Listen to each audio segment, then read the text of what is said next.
অসমৰ বুৰঞ্জী প্ৰসিদ্ধ শ্ৰী শ্ৰী শিয়ালা বৈষ্ণৱ দেওমৰনৈ সত্ৰত মণিকূটৰ শ্ৰাদ্ধালাই শুভাৰম্ভণি। খ্ৰীষ্টীয় দশম শতিকাত বাকসিদ্ধ সমস্তৰ বিপ্ৰ ভূঞাদেৱৰ পিতৃ ধৰ্মদেৱে প্ৰতিষ্ঠা কৰা এই শিয়ালা বৈষ্ণৱ দেওমৰনৈ সত্ৰত আজি সম্পূৰ্ণ মাংগলিক ৰীতি নীতিৰ মাজেৰে মণিকূটৰ শ্ৰাদ্ধালাই শুভাৰম্ভণি কৰে। উক্ত অনুষ্ঠানৰ লগত সংগতি ৰাখি পুৱাৰে পৰা প্ৰাতঃ প্ৰসংগ পৰিৱেশ নিকাকৰণ গছপুলি ৰোপণৰ উপৰিও বিশেষ ধৰ্মালোচনী সভা অনুষ্ঠিত হয়।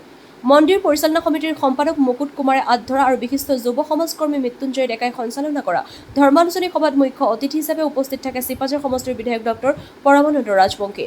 সভা উদ্বোধন কৰে গুৱাহাটীৰ ৰাধা গোবিন্দ বৰুৱা মহাবিদ্যালয়ৰ অৱসৰী উপাধ্যক্ষ ডক্টৰ জ্ঞানজ্যোতি শৰ্মাই। সভাত অৱসৰী কৃতি শিক্ষক মিলিক চন্দ্ৰ কুমাৰে নিৰ্দিষ্ট বক্তাৰ ভাষণ প্ৰসংগত বুৰঞ্জী প্ৰসিদ্ধ শ্ৰী শ্ৰী শিয়ালা বৈষ্ণৱ দেওমৰনৈ সত্ৰৰ অতীত ইতিহাসৰ লগতে বৰ্তমানত শিয়ালা বৈষ্ণৱ মাহাত্ম্যৰ কথা অৱগত কৰাৰ উপৰিও অনুষ্ঠানখনি পৰ্যটনস্থলীলৈ ৰূপান্তৰিত কৰাৰ বাবে বিধায়কক আহ্বান জনায়।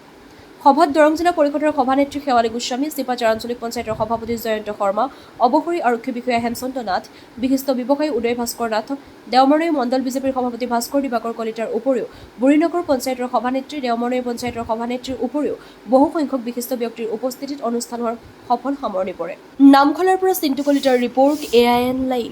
এই সত্ৰখনি একেবাৰে আমাৰ অতি পুৰণি ঐতিহ্যমণ্ডিত এখন সত্ৰ, যিখন সত্ৰৰ লগত যি এটা কাহিনী জড়িত হৈ আছে, এই কাহিনীটো আটাইতকৈ আমাৰ কাৰণে অতি মহৎ এটা মনোমুগ্ধকৰ কাহিনী।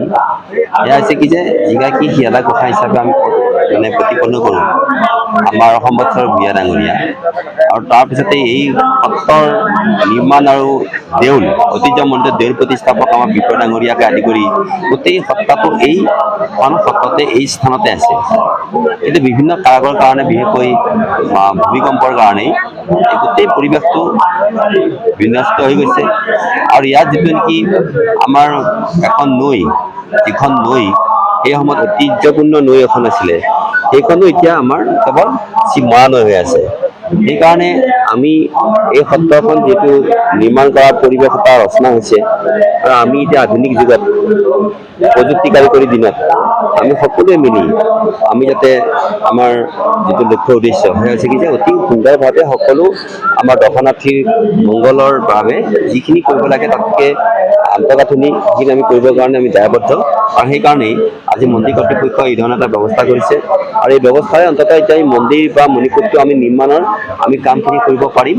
কাৰণ আগৰ যিটো নেকি আমাৰ ইয়াত মন্দিৰৰ যিটো নেকি ঘৰ আছে, সেই ঘৰটো তেনেই আমাৰ লেৰেলি গৈছিল কাৰণে আমি ৰাইজে এটা সিদ্ধান্ত নহয় কৃষি মন্ত্ৰী গৰাকী তেওঁ এটা নতুন আমাৰ আগৰ কৃষি মন্ত্ৰীগৰাকীয়ে যি ধৰণে কাম কৰিছে আৰু সেই কামখিনিৰ আৰ্হিতে নতুন ধৰণে আমাৰ ডক্টৰ হিমন্ত বিশ্ব শৰ্মা ডাঙৰীয়াৰ যি নেকি চিন্তা চৰ্চাৰে কামখিনি কৰিবৰ কাৰণে মই তেখেতৰ ওপৰত আমাৰ আস্থা আছে, আৰু সেইকাৰণেই তেখেতক আমি লগ কৰিব লাগিব, এইটো নিয়মেই আছে।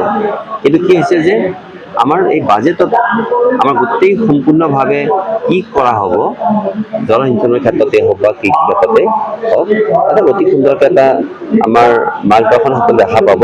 গতিকে বাজেটৰ প্ৰস্তুতি সম্পূৰ্ণৰূপে চলি আছে, আৰু বাজেটৰ প্ৰস্তুতি সম্পৰ্কতো মই কেইটামান কথা বিন্দু কেইটামান মই উলুকিয়াইছোঁ। গতিকে আশা ৰাখিছোঁ নিশ্চয় এই যিটো নেকি আমাৰ কাৰ্যকাল, এই কাৰ্যকাল চোৱাতে আমাৰ যি নেকি জলসিঞ্চন আৰু লগতে আমাৰ এই কৃষি বিভাগ দুয়োটাৰে সমাহৰণত সুন্দৰভাৱে এইবাৰ আমি চিপাঝাৰে আমি বাঞ্ছিত ফল ৰাখিব পাৰিম বুলি মোৰ দৃঢ় বিশ্বাস। এই সত্ৰখন আমাৰ খ্ৰীষ্টীয় দশম শতিকাত ধৰ্মদেৱ বিপ্ৰই প্ৰতিষ্ঠা কৰিছিল। তেখেতৰ যি প্ৰাকৃত পুৰুষ সম্বৎসৰ শিয়ালা গোসাঁইদেৱ, তেখেতৰ যি মাহাত্য, তেখেতৰ বাকসিদ্ধতাৰ কাৰণে আমাৰ যি প্ৰাকৃতিক দুৰ্যোগৰ পৰা এই সত্ৰখনলৈ নৈবেদ্য আগবঢ়ালে বহুত ফল পায়। এনেকৈ আহি এতিয়া বৰ্তমান শংকৰ গুৰুজনাৰ যি নৱবৈষ্ণৱ ধৰ্ম, তাৰ এই পুৰুষ সংহতিৰ যি আমাৰ মহাপুৰুষৰ যি মহাপুৰুষীয়া যি ধাৰা, সেই ধাৰাত যে চলি আছে, ইয়াত ভক্তসকলে সদায় আহে।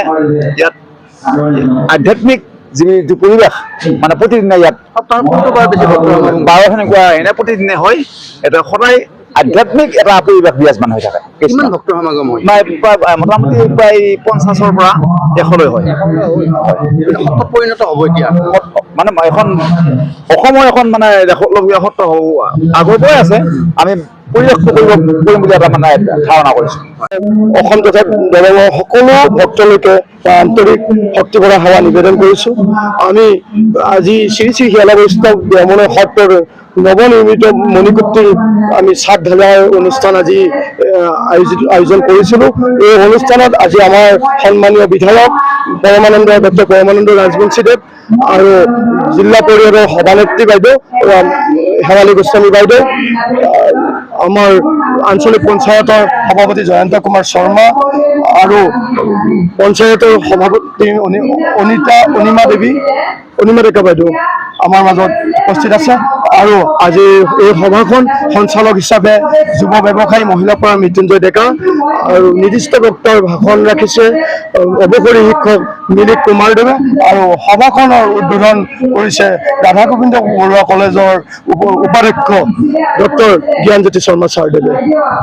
আজি এই সভাত উপস্থিত মই সমূহ ভক্তক শতকোটি প্ৰণিপাত জনাইছোঁ আৰু আশা কৰিছোঁ আমাৰ সমূহ ভক্তৰ দান বৰঙণি আৰু আৰ্থিক মানসিক এই সহায় সহযোগিতাৰে যাতে এই সত্ৰখনি জাকত জিলিকা হৈ তোলে, এইখিনিকে কৈ মোৰ ক'বলগীয়া হয়। ইতিমধ্যে আমি যেতিয়া আমাৰ পৰমানন্দ ৰাজবংশীদেৱ আমি বিধায়ক হিচাপে পাইছিলোঁ, আমাৰ বৰ্তমান নৱনিৰ্মিত মণিকূটীত 5 লাখ টকা আনপাত দিছিলে আৰু অসম দৰ্শনৰ 3 লাখ টকা স্কিম এটা ধৰিছিলে।